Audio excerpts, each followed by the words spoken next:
Hey everyone, back again. Today I'm going to talk about Theodor Adorno's Education After Auschwitz, which is a good follow-up to Adorno and Horkheimer's The Dialectic of Enlightenment.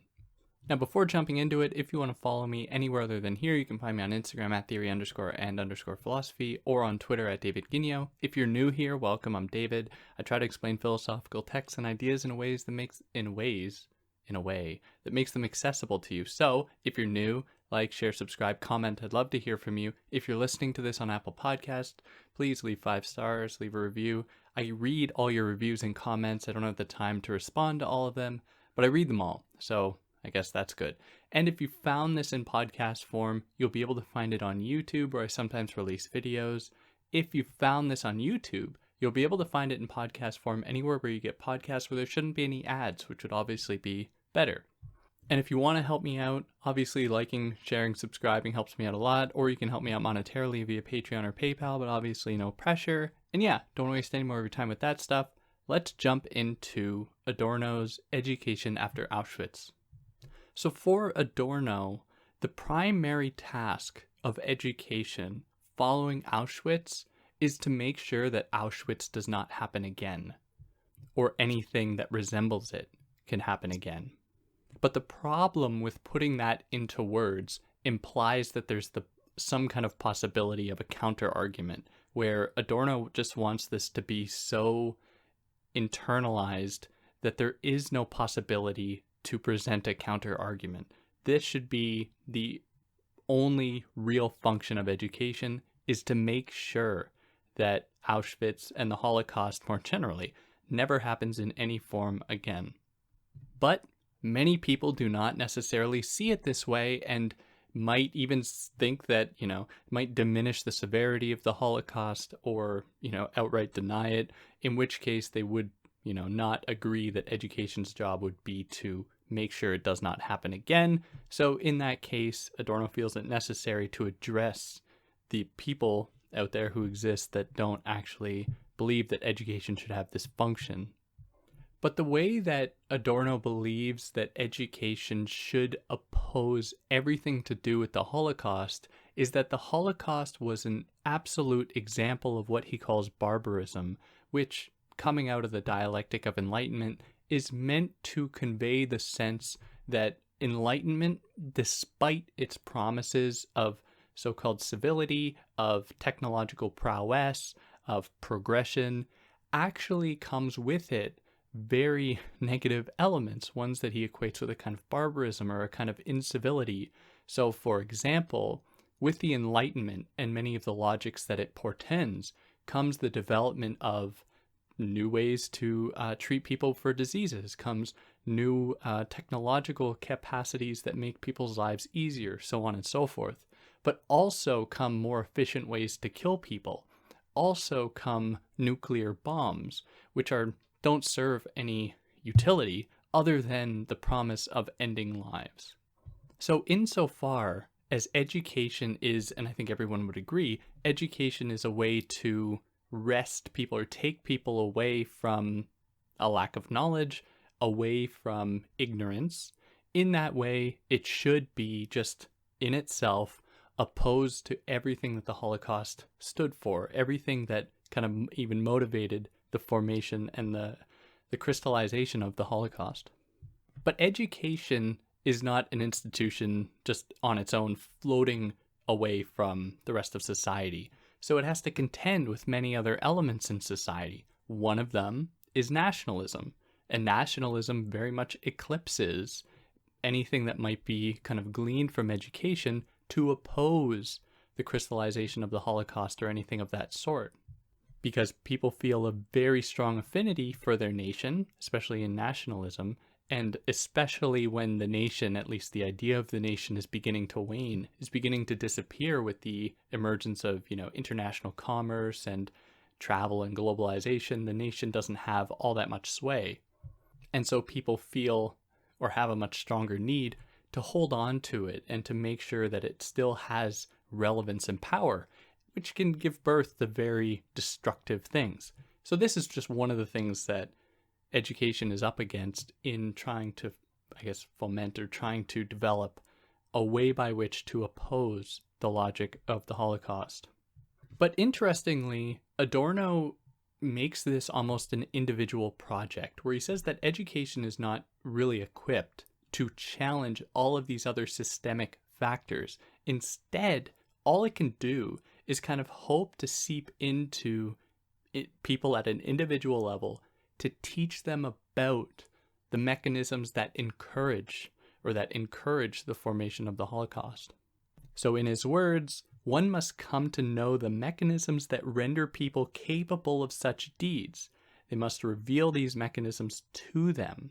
And this is essentially to motivate an education of critical self-reflection at a young age. Now, with this point, he's really drawing from what he and Horkheimer wrote in the Dialectic of Enlightenment, specifically the way that people just engage with the world kind of absent-mindedly under Enlightenment under the culture industry. And so they want to motivate, or here Adorno wants to encourage people not to just take the world for granted, or social structures for granted, or other people for granted, and instead must always be cautious, must always be prepared to defend those things if they come under threat by lack of enlightenment, by various malicious structures or very malicious actors. Now, the way that I'm framing this as a kind of battle between enlightenment and anti-enlightenment demands a little bit of clarification, because for them, it's not so simple that anti-enlightenment and enlightenment are on different sides of a battlefield fighting it out. In fact, both enlightenment and anti-enlightenment contain elements of the other within them. And this is the nature of the dialectic itself, where no one thing is determined purely by itself, but very much by its proximity to others, by proximity to its opposite, from which it borrows an identification, borrows the capacity to identify itself, which implies then that it has some basic connection to it. Now, I develop that more fully in the Dialectic of Enlightenment, so if you want to listen to those episodes, you can go do that. But this is just to, clear up that water that anti-enlightenment and enlightenment aren't totally opposed. And in doing this, or motivating this kind of education, Adorno is signaling his dissatisfaction with some other more basic explanations of the formation of the Holocaust, or that allowed the Holocaust to come into formation, into fruition. And one of them is that, or one of the explanations was that people lack bonds. And so therefore they lost attachment to one another, which allowed them to see humans as dispensable, as expendable, and could therefore be eradicated.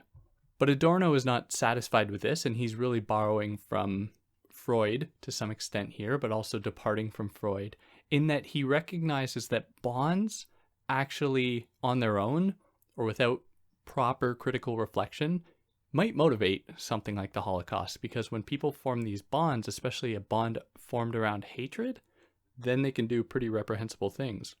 So we must, on the one hand, encourage people to be able to form communities that are in the benefit of society at large and of people at large, but also we must, through this kind of critical self-reflection, we must motivate a kind of autonomy, the capacity for individuals to say no to something that is oppressive, and to recognize in themselves when they are being oppressive, which demands that we confront, at least in this education, that we confront the horrors committed in the name of enlightenment, in the name of scientific progress, and that we don't just push all that stuff under the rug and just forget about it. So there are some arguments that say, well, in order to not repeat the Holocaust, we have to just, inject love into the system and just whitewash everything. Now, for Adorno, we can't simply get past something like the Holocaust. It's something we must confront every day for essentially the rest of time, because it was the crystallization of potentially the worst possibility in human existence in terms of Enlightenment logic. And to just get past it, or to just get over it, would, I guess, cultivate the possibility of it happening again, because then we'd forget about the horrors of it. Now, to kind of add to this a sort of sociological dimension that is not just a purely psychological one. He notes that in the case of the concentration camps, many of them were operated in the country, as many would know, and therefore they were operated by, in his words, the sons of many country people, which is, obviously a good point. And he says that there is the possibility of this happening in the country seems to be more intense than that in the city. Now, of course, he's not totally naive. He sees that in cities and towns, the very same possibilities emerge. But to confront this issue within the cities, he proposes two kind of solutions: that television, which people were starting to get their first televisions at this time. Television can be a way to disseminate educational material, so that's something that could be fostered. But also he proposes that volunteer teachers go into these communities and just teach about the horrors of what humans are capable of with the tools of enlightenment. And I don't know how applicable these solutions are, but that's what he gives us. But of course, this isn't reducible to country people. And he gives the example of sport and how big, sporting events are a demonstration in themselves of both enlightenment and anti-enlightenment. And he defines it as enlightenment, or characterizes it as enlightenment, in the way that sports foster so-called fair play and civility and good sportsmanship and all that. But at the same time, especially at the level of the spectators, there's a great deal of anger in sporting events and how people root for their team and hate the other team. And in this are these so-called anti-enlightenment barbaric elements of this, what might appear to be a more civil way of living in the world, which is in the case of this city. Now, in the case of sports spectators, he uses this example to extend more broadly to the formation of collectives, and this is building from his disdain for the idea about bonds. But with collectives, especially how they are fostered in a kind of exclusionary way and come about through, if anyone's gone to university or what's been on a university sports team might know about hazing, which is a kind of ritualistic practice that involves punishing new students or new players on a team in order to get them ready for whatever. It's obviously reprehensible, and it's shouldn't be at all condoned. And yeah, so he says through that, people are kind of enter into compliant collectives, which is to say that people are, from a very young age, they are beaten to not be emotional, through schooling, through religion, through whatever. They're beaten to not be emotional, to be hard, to be cold, to be rational, to be reasonable, which in turn makes them all that much more likely to inflict the same pain on others, because they went through it to join their little collective. So therefore, they should inflict that, or they've earned the right to inflict that upon others.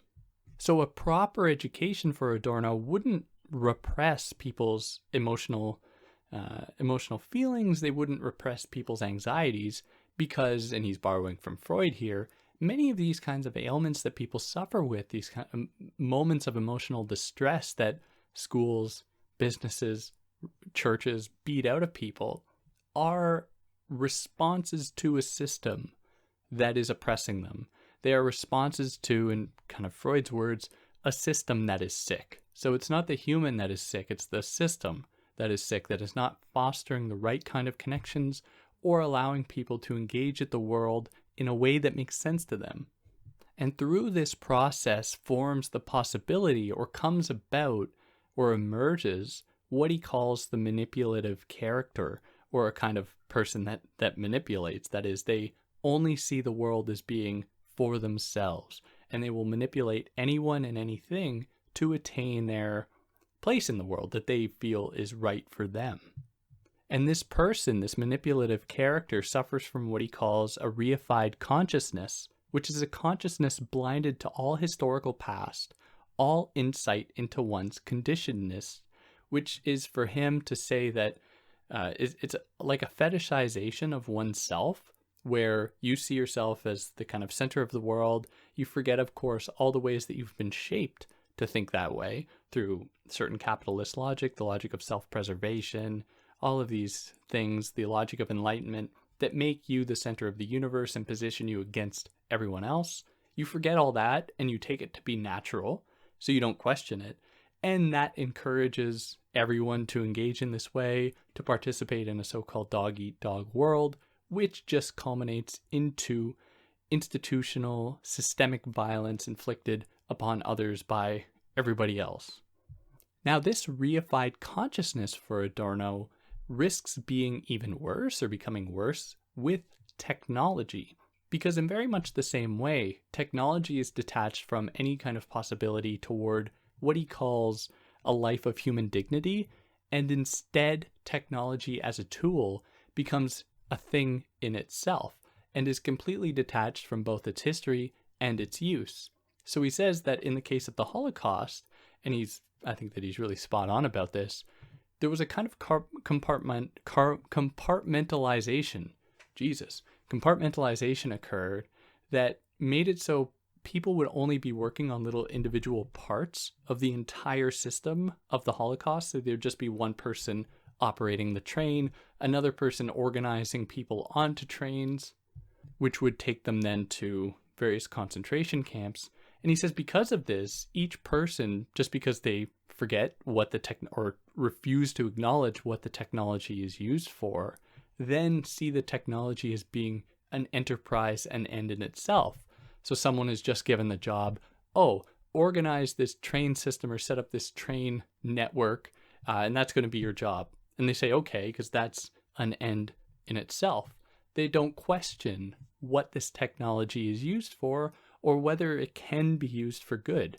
Instead, they just treat the technology as a thing in itself, which then allows malevolent people to use it for evil things. And with this emerges the possibility that people come to love technology more than they actually come to love human beings, and grow then indifferent to the suffering of others as it is produced through technology, because technology takes kind of front seat for them. And one of the ways that I think that this culminates is in a personification of objects and an objectification of human beings.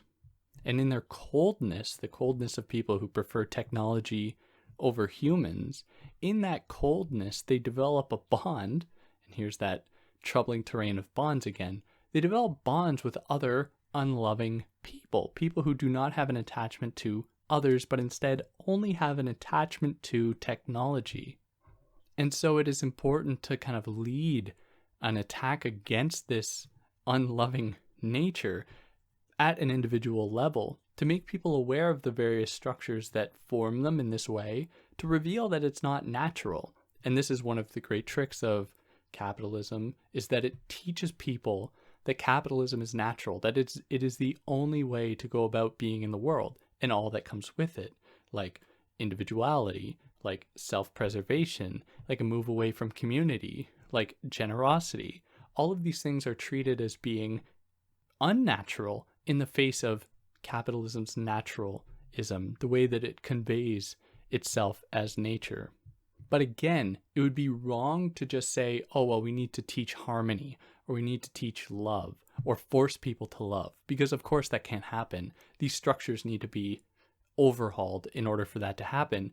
But the duty of education is to make people aware of these structures and reveal to them that they are not natural. They are not the only way to organize people and to organize the relationships between people.